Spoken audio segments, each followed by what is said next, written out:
Hello friends, నమస్తే అండి. ఆంజనేయుడు స్వామి భక్తి పరాయణుడు, శ్రీరామ బంటు. భక్తుల కోరికల్ని తీర్చడంలో వెనుకంజ వేయనివాడు. జూన్ 1న హనుమాన్ జయంతి. ఈరోజు ఈ 5 ఒక్క ఉపాయం చేయండి, అదృష్టం మీకు వరిస్తుంది. హనుమాన్ జయంతి రోజు ఆంజనేయ స్వామి గుడిలో ఒక దీపం ఆవ నూనెతో, ఒక దీపం ఆవు నెయ్యితో వెలిగించి మీ కోరికను చెప్పుకొని హనుమాన్ చాలీసా పారాయణం చేసినట్లయితే మీ కోరికలు తప్పక నెరవేరుతాయి. జీవితం చాలా కష్టతరంగా గడుస్తుంది. ఆర్థికంగా చాలా ఇబ్బందుల్లో ఉన్నారు. ఏమీ తోచడం లేదు. ఏ పని చేసినా కలిసి రావడం లేదు.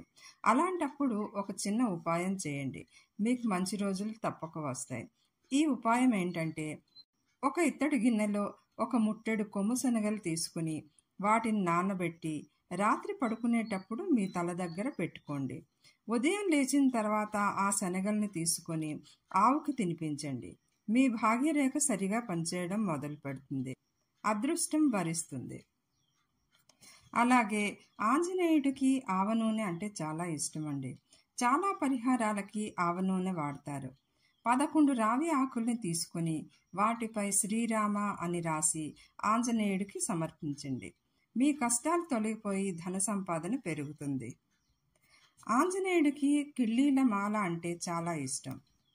ఆ మాలని ఈ వస్తువులతో తయారు చేయండి. కొబ్బరి కోరు, బాదం పప్పు, గుల్కంద్, కత్రి, వీటితో మాలను తయారు చేసి స్వామికి సమర్పించి ప్రార్థిస్తే మీ కోరికలు తప్పక నెరవేరుతాయి. అలాగే హనుమంతుణ్ణి సంతోషపరిచే అతి సులభమైన మార్గం అతనికి ఇష్టమైన గులాబీ పువ్వులు, తమలపాకులు. గులాబీ పూలని, తమలపాకుల్ని మాలగా చేసి అతనికి సమర్పించండి. మీరు కోరిన కోరికల్ని వెంటనే తీరుస్తాడు.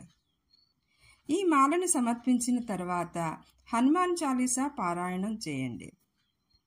ఫ్రెండ్స్, హనుమాన్ జయంతి రోజున ఈ చిన్న చిన్న ఉపాయాలను చేసి ఆంజనేయుడి ఆశీస్సుల్ని పొందండి. ఈ వీడియో మీకు నచ్చినట్లయితే కామెంట్ బాక్స్లో జై శ్రీరామ్ అని రాయండి. నా వీడియోలు మీకు నచ్చినట్లయితే నా ఛానల్ని సబ్స్క్రైబ్ చేసుకుని ఒక లైక్ చేయండి. అలాగే మీ ఫ్రెండ్స్కి షేర్ చేయండి. Thank you.